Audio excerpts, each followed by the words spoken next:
అందరికీ నమస్కారం. Hi hi hi. ఈ థియేటర్కి నాకు ఈ ప్లేస్కి నాకు ఒక స్పెషల్ కనెక్షన్ ఉంది. ఈ థియేటర్కి రావడం ఇదే మొదటిసారి, కానీ ఇక్కడే ఇంతకు ముందున్న సత్యం థియేటర్లో నా లైఫ్ అంతా సినిమాలు చూస్తూ పెరిగాను.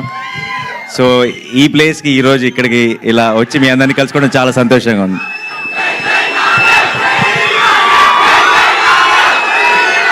Thank you. ఒకసారి టీం గురించి, ట్రైలర్ గురించి కూడా ఐ వాంట్ షేర్ సంథింగ్. నాకు సాధారణంగా నరేష్ నన్ను ఎప్పుడు ఇలాంటి ఒకదానికి ఎప్పుడు అడగడు జనరల్గా. అండ్ అడిగాడంటేనే ఈ సినిమా తనకి మనసుకి చాలా క్లోజ్ అని నాకు అర్థమైపోయింది. అండ్ అది could be the title also.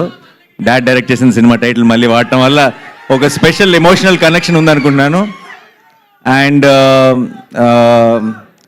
ఈ నరేష్ విషయంలో ఒక రకంగా నేనే తన్ని కామెడీకి ఒక బ్రేక్ తీసుకోమని నేనే తన్ని పుష్ చేశాను అట్ వన్ టైం. ఎందుకంటే back to back comedy films చేస్తుండేవాడు. అండ్ ఎంత మంచి ఆర్టిస్టో తెలుసు నరేష్ నాకు. తను డిఫరెంట్ జానర్స్ ఎక్స్ప్లోర్ చేయాలని నేనే కొంచెం పుష్ చేస్తుండేవాడిని. అయితే ఈ రోజు అక్కడ కూర్చొని ఈ ట్రైలర్ చూస్తుంటే వాడి కామెడీ నేనే మిస్ అయ్యానన్న ఫీలింగ్ వచ్చింది నాకు. అండ్ సో పూర్తిగా కూడా అవాయిడ్ చేయొద్దు, అలా ఆల్టర్నేట్ సినిమా కామెడీ చేసుకుంటూ వెళ్ళు. సో జెర్సీ 2 అంట, జెర్సీ 2 అంట. నేను లేనుగా అయిపోయి